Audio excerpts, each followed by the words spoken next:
I really do hope this lockdown goes on, as the flowering of my creativity away from the, slightly straight world of insurance has been a life-changing experience, and I'm thankful for it. I mean, keep going, NHS, but not too fast. Just do it! I do not want to have to tell you again I've had enough! I am homeschooling 2 teenagers. Thank you for taking my call. It's really nice to speak to someone from the Home Office. Please deport me. So I just want to thank all of you who donated to my Just Giving page to raise funds for my community project. All 2 of you. I've been jogging around that sodding garden for a week just to raise 20 grand. I mean, I know what's going on. It's that Captain bloody Tom, isn't it? Blown all the rest of us fundraisers out of the water, siphoned off all the donations. I'm an illegal alien. I have come to your country illegally and I need to be deported. Absolutely not with my children. 30 million quid? You're not telling me that's all going to the NHS. Do me a favour. Captain Tom last seen on a private jet to some tax haven with a couple of strippers. I have come over here and I have used your NHS. I have helped myself to your benefits and I haven't paid any tax, so I need to be deported as soon as possible, and it has to be today. He's depriving tennis enthusiasts of a brand spanking new tennis court in my garden. I've paid for all the groundwork, it's just... I need the rest of the cash now. Where was I born? Oh, Reading. Reading in the Punjab. There is a Reading in the Punjab. They probably just took the name from the Berkshire Reading. It does exist. They pronounce it Reading. Reading. Hasn't the NHS got enough now? What about all the other charities? Samaritans, the lifeboat people, my tennis court. God, I wish I could be closer to you, but we're getting there. Now that you moved in, how is it in the attic? I can hear you moving about sometimes, gets me very excited. And there's only another 13 days of self-isolation before we can be together with the wife and kids in the house to record. Yeah, just coming, Archie. You get the bikes ready. I've always been a bit daunted by the idea of composing my own opera, but this time at home has given me the confidence to really develop my ideas, and so I'd like to share with you La Policyholder. Hey, no, Rachel and the kids are okay with the situation. They're very understanding, they just want me to be happy. And I think this arrangement of having you and my wife living here will make me very happy. It's a gripping tale of life, lust and risk management set on the mean streets of East Grinstead with a tragic heroine called Phyllis Grenville, an elderly lady who has just taken out contents insurance on the grandfather clock she's recently inherited from her sister, who has just died from natural causes. Or has she? You didn't eat all of the shepherd's pie Rachel made last night. It has caused a bit of offence. I think a note of apology would go down well. I mean, Rachel has been very understanding. I know I've been cheating on her for years, but I do think we should treat her with some respect. Now, I don't actually speak Italian, but as it's the natural language of opera, I've sprinkled a few Italian words in to give the piece of authenticity. Ole! Oh no, that's Spanish.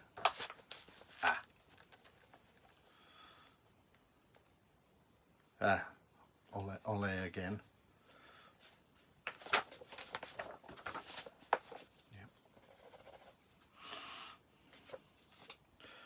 Spanish. Yep. So I was taking my daily exercise on Friday night. Fridays, usually when people are out in pubs and clubs and bars, and housebreakers like me can get into their homes and actually, make a living. And of course the streets are quiet because everyone's in, and anyway I pass this house on Hammond Road and I see a couple inside having a meal, and I start to get quite angry because I broke into that house 2 years ago. I got a really good haul, a couple of tablets, a smartphone, decent night's work. And I've got such fond memories of selling that knocked off stuff to Pete down the market. You always have such a laugh with Pete. And then having a drink at the Feathers with some of my other housebreaker mates. And Well, it was a golden memory of a golden age, really, and now it's gone. And to see that couple having a meal in their own home on a Friday, well, it's just bloody selfish, what it is. The most poignant moment is where the clock goes missing and Phyllis has to make a claim, but she can't find her policy number. Oh, policies, policia, policia, gone! Mamma mia, laddly-doo, diddly-diddly-doo, diddly-biddly-buddly-biddly-biddly-diddly-doo. God, I can't wait till all this is over and we can be together. Although, initially, we won't be able to have any physical contact. Rachel's introducing social distancing in the house, so... But there are a couple of things we could do from 2 metres apart. Kate? The insurance company think Phyllis is defrauding them because they reckon it's quite difficult to steal a bulky grandfather clock without anyone seeing it. So they call the police. Ah, policia, policia, policia, come! Mamma mia, diddly biddy diddly diddly doo, a biddly diddly doo.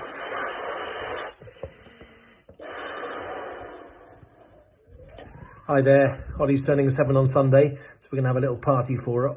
Obviously, you're going to have to stay in the attic at all times, but we don't want you to feel left out. So we're going to bring you up a piece of cake.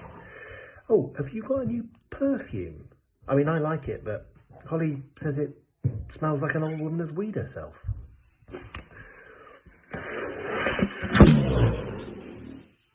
Shit. And Phyllis is so upset, she contacts her son-in-law, a local politician in East Grinstead, to confront the police about their handling of the policy.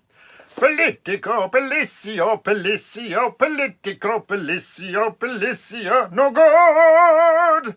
Hey, mamma mia, diddly-biddy, yamba diddly-doo. Pasta by itself is no good for the indigestion.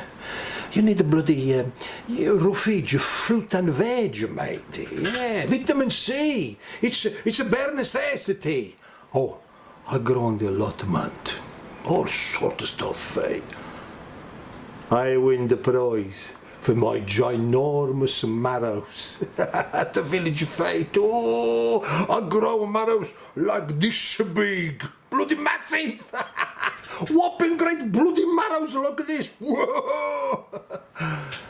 I'm at the dogs and bollocks of that day. Oh, no worries. Proudest day of my life, matey Jim. And it's very good for the digestion too. You get your 5 a day. I would like to report 2 people laughing while walking in the woods. So clearly not a family. Thank you, Prime Minister. Ian Mellon from the Northern Herald. I'd like to bring to your attention the plight of the tourism industry that accounts for upwards of 1.6 billion in the North East. Penguin World has recently invested in 4 new emperor penguins. Owing to the lockdown, their keeper has been furloughed. The owner, who had been looking to expand into other sea creatures, is still recovering, having been attacked by a dolphin. In the absence of adequate care for penguins all over the North East, will the Prime Minister look urgently at redesignating penguin keepers as key workers? We're stuck in a foreign country, thousands of miles away from home, so please sign the Facebook petition to rescue us. I mean, we're here in this luxury beachside villa in St Lucia, and it is horrendous. And will he further guarantee that vital supplies of fish are prioritised to all aquatic wildlife in the Sunderland area? They've put all sorts of restrictions in place. We have to book to use the infinity pool and the jet skis and the spa. The children of the North East have always looked forward to a trip to Andy Rigdon's Bird of Prey Centre, which now boasts a new Eagle's Nest tea room, a facility that, alas, was recently in the news when neo-Nazis staged a rally there whilst enjoying their delicious cappuccinos and flapjacks. Will the Prime Minister assure the people of the North East that fascism has no place in falconry? All we can do is lie in the hammocks, swim, sunbathe, read, have barbecues on the beach.